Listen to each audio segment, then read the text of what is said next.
Bonjour et bienvenue jeune guerrier. Aujourd'hui je vais te présenter deux espèces et faire un suivi de deux autres espèces. Ici tu as une nouvelle, les Camponotus belus. Une espèce vraiment incroyable avec des couleurs franchement bien propres à elle. Cette espèce nous vient des Philippines.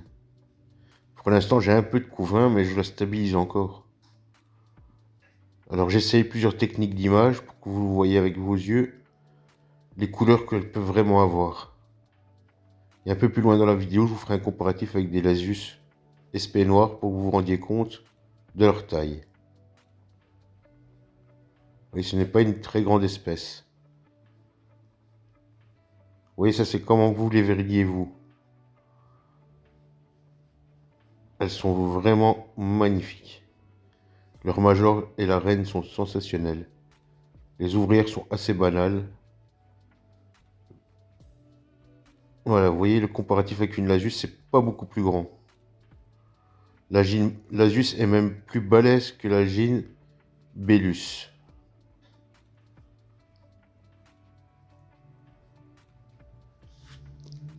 Nous allons bientôt passer à la prochaine espèce.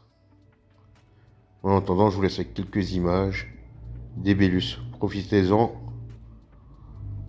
La prochaine fois, je ferai de la lentille macro pour qu'on voie mieux et de plus près. Voilà, nous sommes chez la Polyrhachis trinax.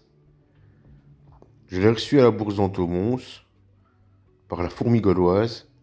Il a fallu du temps avant qu'elle se lance. Mais maintenant, elle a bien pondu, elle a pas mal de petites larves.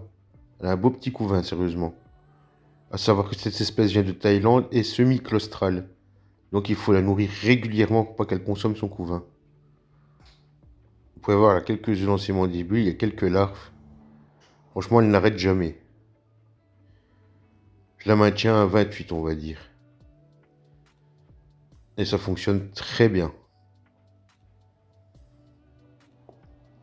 J'adore la petite condensation au-dessus, ça permet à la reine de se désaltérer. Ici, nous avons les Camponotus pilicornis. À l'heure actuelle, j'ai 6 ouvrières, toujours les 6 de l'année passée, mais j'ai eu un beau couvain.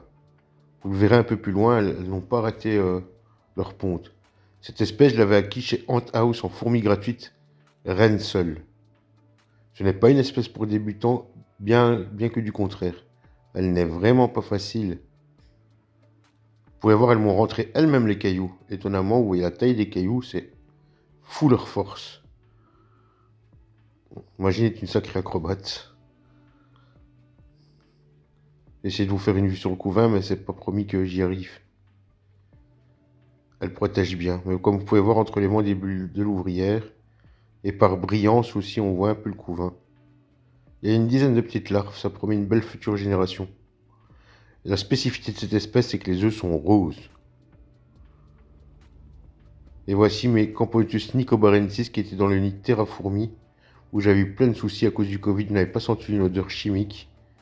J'ai décidé de les repasser en tube et franchement, très belle réussite, ça a bombardé. Elles étaient 400-500, au passage en nid, il me restait 20 ouvrières et la gile. Et maintenant c'est reparti. Comme vous pouvez voir, le couvain est monstrueux. On sait que cette espèce est très prolifique. Mais là, franchement, il y a plus de couvains que d'ouvrières, c'est fou. Ça mange beaucoup par contre. Nous allons regarder un peu son ADC.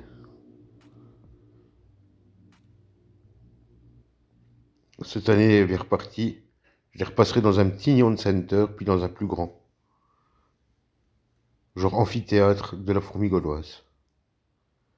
Les voici dans l'ADC. Vous voyez, elles sont d'habitude un peu plus nombreuses, mais ici, vu que je filmais, elles sont parties. Regardez-moi les majors comme ils sont vraiment...